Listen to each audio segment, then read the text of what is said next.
ये बात उन दिनों की है जब बुद्ध आम्रवन में अपना समय व्यतीत कर रहे थे। इस समय तक बुद्ध की प्रसिद्धि दूर दूर तक फैल चुकी थी। बहुत दूर दूर से लोग अपनी चिंताओं और परेशानियों का समाधान खोजने बुद्ध के पास आते थे। ऐसे ही एक दिन जब बुद्ध आम्रवन में अपने शिष्यों को प्रवचन दे रहे थे तो एक अधेड़ उम्र का व्यक्ति अपने 20-21 वर्ष के पुत्र को अपने साथ लिए बुद्ध की तरफ चला आ रहा था।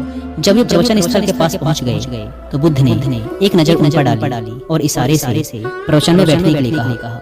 जब प्रवचन समाप्त हो गया और सभी लोग वहां से चले गए तो बुद्ध ने उस व्यक्ति को अपने पास बुलाया और बैठने के लिए कहा। वहाँ चारों तरफ हरियाली छाई हुई थी। मौसम बहुत सुहाना था और तरह तरह के पक्षियों की आवाजें गूंज रही थी। ऐसा नजारा देखकर उस व्यक्ति को अंदर से असीम शांति महसूस हो रही थी।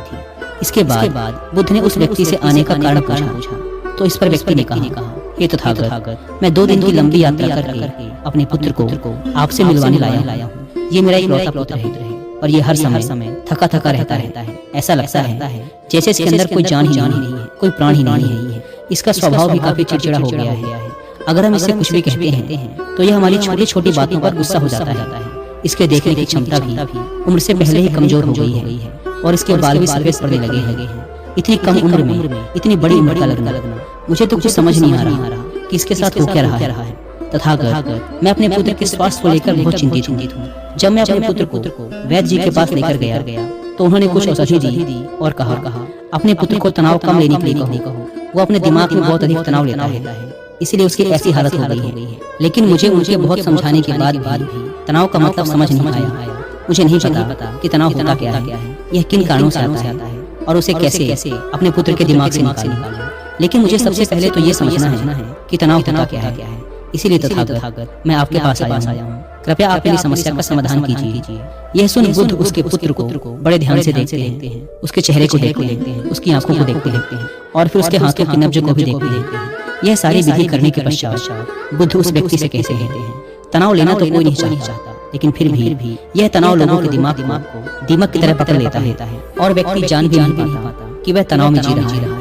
लेकिन अगर व्यक्ति तनाव के कारणों को अच्छे से समझ लेता है और तनाव के बारे में कोई ऐसा पैमाना बना लेता है जिससे वह जान सके कि वह कितने तनाव में है, तो वह इस समस्या का समाधान भी खोज सकता है। सबसे पहले तो तुम ये समझो कि तनाव होता क्या है। जब भी कोई व्यक्ति कोई काम कर रहा होता है लेकिन उसका मन कहीं दूर भटक रहा होता है, कल्पनाओं में होता है, तो उसके शरीर और मन के बीच एक दूरी पैदा हो जाती है। यह दूरी जितनी अधिक होगी व्यक्ति उतनी ही ज्यादा बेहोशी की अवस्था में होता है और शरीर व मन के बीच की इसी दूरी, इसी खिंचाव को तनाव कहा जाता है। आखिर कोई पसंदीदा खेल खेलने के बाद व्यक्ति चुस्ती और प्रसन्नता से क्यों भर जाता है, जबकि उसने तो अपने शरीर को थकाया है। लेकिन समझने वाली बात यह है कि खेलते समय मन और शरीर एक साथ पूरी तरह से उस खेल में केंद्रित होते हैं, जिससे शरीर और मन के बीच दूरी पैदा नहीं होती और कोई तनाव पैदा नहीं होता। और अगर दिमाग में कोई तनाव था भी तो वो भी दूर हो जाता है। लेकिन इसके विपरीत जब हम कोई ऐसा काम करते हैं जो हमें पसंद नहीं, तो हमारा शरीर तो उस काम को कर रहा होता है, लेकिन हमारा मन कहीं दूर कल्पनाओं में भटक रहा होता है, जिससे शरीर और मन के बीच एक दूरी पैदा हो गई और तनाव ने जन्म ले लिया। इसीलिए व्यक्ति को एक समय पर सिर्फ एक ही काम करना चाहिए और अपने तन और मन की सारी शक्ति उसी एक काम पर लगा देनी चाहिए, जिससे व्यक्ति के अंदर तनाव पैदा ही ना हो। इसके बाद बुद्ध ने कहा, तनाव पैदा होने के मुख्य 8 कारण होते हैं और जिसने इन कारणों को समझ लिया वह जीवन भर तनाव मुक्त रह सकता है।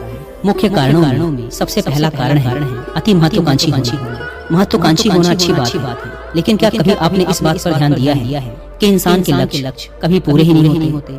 उसका एक लक्ष्य पूरा हुआ नहीं कि वह दूसरे की तरफ भागने लगता है, दूसरा पूरा हुआ तो तीसरे की तरफ, और इस तरीके से वह अपने लक्ष्यों को पाने के लिए जिंदगी भर गोल गोल घूमता रहता है। इसीलिए जो व्यक्ति अति महत्वाकांक्षी होता है, जिसने बड़े बड़े लक्ष्य बनाए होते हैं, वह वर्तमान में कभी रह ही नहीं पाता। उसका मन सदैव भविष्य की योजनाएं बनाने में ही व्यस्त रहता है। उसका शरीर तो वर्तमान में रहता है, लेकिन मन भविष्य में ही रहता है, जिससे मन और शरीर के बीच दूरी पैदा हो जाती है और वह तनाव भरी जिंदगी जीने लगता है। बुद्ध के मुंह से यह बात सुन उस लड़के ने कहा, बुद्ध, तो फिर इसका मतलब है कि हमें लक्ष्य नहीं बनाने चाहिए, क्योंकि लक्ष्य बनाना भी तो महत्वाकांक्षा ही है। इस पर बुद्ध ने कहा, जीवन में लक्ष्य बनाना कोई गलत बात नहीं, लेकिन समस्या तब उत्पन्न होती है जब हम अपना पूरा ध्यान उस लक्ष्य से मिलने वाले परिणाम पर लगा देते हैं और उसके परिणाम की चिंता करते रहते हैं। व्यक्ति को वर्तमान में जीना आना चाहिए।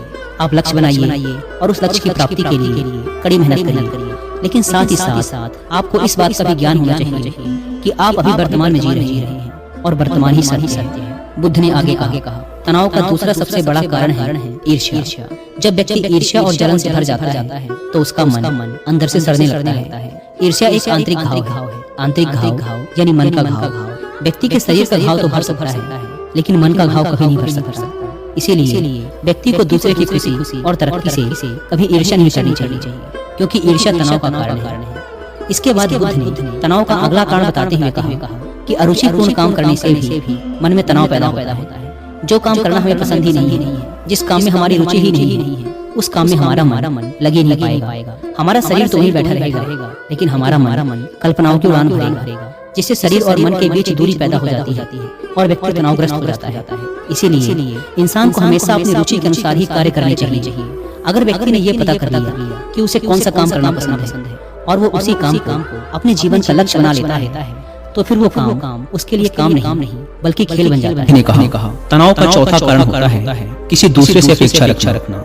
बुद्ध ने उस व्यक्ति की ओर इशारा करते हुए कहा, एक पिता होने के नाते तुम्हारी अपने पुत्र से बहुत सी अपेक्षाएं होंगी कि तुम्हारा पुत्र एक बहुत ही कामयाब इंसान बने, तुम्हारा नाम रोशन करे, जैसा तुम चाहते हो उस तरह का जीवन जिए, तुम्हारी हर बात माने। लेकिन क्या आज तक कभी किसी की सारी अपेक्षाएं पूरी हुई हैं?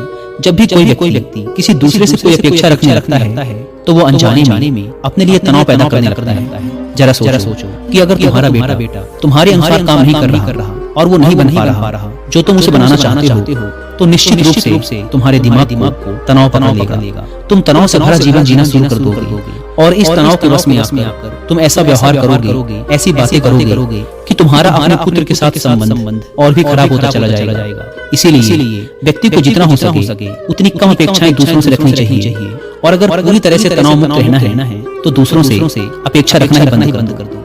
इसके बाद बुद्ध ने कहा कि शारीरिक कष्ट भी इंसान के तनाव का एक कारण होता है। जब व्यक्ति किसी शारीरिक पीड़ा से गुजर रहा होता है तो उसका पूरा ध्यान बस अपने उस शारीरिक दर्द पर होता है और वह पूरे दिन बस उसी के बारे में सोचता रहता है, जिससे उसका मन दुख के विचारों से भर जाता है और ऐसी स्थिति में व्यक्ति तनावग्रस्त रहने लगता है। यह सुन उस व्यक्ति ने कहा कि हे बुद्ध, शारीरिक दुख तो किसी भी व्यक्ति को हो सकता है, तो फिर क्या वह व्यक्ति जीवन भर तनाव में ही जिएगा? इसका जवाब देते हुए बुद्ध ने कहा कि इंसान को यह बात समझनी चाहिए कि हमारा जीवन दुखों का आधार है। जैसे जैसे हमारा जीवन आगे बढ़ता है, इसमें दुख आते हैं, बीमारियां आती हैं और फिर अंत में मृत्यु भी आती है। तो बीमारियां इंसान के जीवन का अभिन्न अंग है, कोई इनसे बच नहीं सकता। बस किसी के जीवन में ये समय से पहले आ जाती है तो किसी के बाद में, पर आती सबको है। जब इंसान का मन इस बात को अच्छे से समझ लेगा तो फिर वह अपनी बीमारी के बारे में सोच कर ज्यादा तनाव नहीं लेगा, क्योंकि ये हमारे जीवन का अभिन्न हिस्सा है। और इसके लिए व्यक्ति को शारीरिक रूप से भी अभ्यास करते रहना चाहिए। अपने जीवन में व्यायाम और स्वस्थ जीवन शैली को भी जगह देनी चाहिए, ताकि उसका शरीर लंबे समय तक निरोगी रहकर सही से काम कर सके। तनाव का अगला कारण होता है अपनी योजनाओं को समझने के लिए समय न देना। कुछ लोगों के दिमाग में कोई विचार आया नहीं कि वो बिना सोचे समझे उस पर काम करना शुरू कर देते हैं, और जब उस काम में उन्हें असफलता मिलती है तो वो तनाव से भर जाते हैं, क्योंकि उन्होंने उस काम को शुरू करने से पहले उसके बारे में पूरी जानकारी इकट्ठा नहीं की थी। इंसान को कोई भी काम शुरू करने से पहले उसके अच्छे और बुरे परिणामों के बारे में ठीक से सोच विचार कर लेना चाहिए। इंसान को इस बारे में भी सोच लेना चाहिए कि अगर ये योजना सफल नहीं हुई तो फिर इसके बाद मैं क्या करूंगा। इसीलिए व्यक्ति को अपनी योजनाओं को ठीक से समझने के लिए पूरा समय देना चाहिए, ताकि बाद में उस योजना की वजह से तनाव पैदा न हो। तनाव का सातवां सबसे बड़ा कारण होता है टाल मटोल करना, आज के काम को कल पर टालना। आप लोगों ने ये कहावत तो सुनी होगी कि आलस्य ही इंसान के शरीर का सबसे बड़ा शत्रु है। इंसान आलस्य की वजह से आज के काम को कल के लिए टाल देता है और फिर काम को टालना उसकी आदत बन जाती है। काम को कल पर टालने वाले व्यक्ति का काम कभी भी समय पर पूरा नहीं हो पाता, और अगर किसी तरह से पूरा हो भी जाता है तो वह उतना अच्छा नहीं हो पाता जितना अच्छा उसे किया जा सकता था। और फिर ये बात व्यक्ति के अंदर तनाव पैदा करती है। लेकिन काम को टालना या काम को एकदम अंत समय पर करना एक आदत है। इसीलिए व्यक्ति ना चाहते हुए भी बार बार अपनी इस आदत का शिकार बन जाता है और काम को टालता रहता है। और फिर जब काम की समय सीमा पास आ जाती है तो वह तनाव से भर कर काम को पूरा करने का प्रयास करता है। इसीलिए तनाव मुक्त रहने के लिए व्यक्ति को काम को टालने की आदत छोड़नी पड़ेगी, और ये तभी संभव है जब व्यक्ति काम को समय से पहले खत्म करने का निश्चय करे, सबसे आखिरी और सबसे प्रमुख कारण जो तनाव का होता है वो है ज्यादा सोचना। लगातार सोचते रहना भी एक बीमारी है और यह उस व्यक्ति में सबसे ज्यादा पाई जाती है जो कपोल कल्पनाएं करता है, जो अतीत की घटनाओं और भविष्य की बातों के बारे में सोचता रहता है, जो बेवजह के अनुमान लगाता रहता है। इसीलिए व्यक्ति को ज्यादा सोचने की आदत पर लगाम लगाना चाहिए। इसके लिए उसे जितना हो सके खुद को काम में व्यस्त रखना चाहिए और हर दिन ध्यान का अभ्यास करने को अपने जीवन का हिस्सा बना लेना चाहिए। बुद्ध के मुंह से यह सारी बातें सुनकर उस व्यक्ति ने हाथ जोड़कर कहा, बुद्ध, मेरा पुत्र तो अभी मात्र 20 वर्ष का ही है और इसमें अभी इतनी समझ भी नहीं है कि यह आपकी बताई सारी बातों का एक साथ पालन कर सके। आप कृपया करके तनाव मुक्त रहने का कोई आसान सा तरीका बता दें जिससे मेरा बेटा उसका अनुसरण भी कर सके और तनाव मुक्त भी रह सके। उस व्यक्ति की यह प्रार्थना सुन बुद्ध ने कुछ सोचते हुए जवाब दिया, अगर तुम इतनी सारी बातों का पालन नहीं कर सकते तो इसके लिए एक बहुत ही आसान विधि है। तुम एक बार में एक काम को करने पर ध्यान लगाओ। तुम जो भी काम कर रहे हो उस समय पर सिर्फ उसी काम को करो, सिर्फ उस पर ही अपना पूरा ध्यान लगाओ। और अगर तुम्हारा मन इधर उधर भटक जाता है तो जैसे ही तुम्हें याद आए उसे वापस फिर उसी काम में लगा दो। ये सबसे आसान और अच्छा तरीका है तनाव मुक्त रहने का। जब तुम भोजन करो तो उस समय सिर्फ भोजन ही करो, उसके पूरे स्वाद का आनंद लो, उसे अनुभव करो। जब चलो तो अपना पूरा ध्यान सिर्फ चलने में लगा दो। इससे तुम्हारा मन और तुम्हारा शरीर दोनों एक जगह पर केंद्रित रहेंगे। दोनों के बीच दूरी पैदा नहीं होगी जो कि तनाव का मुख्य कारण होती है।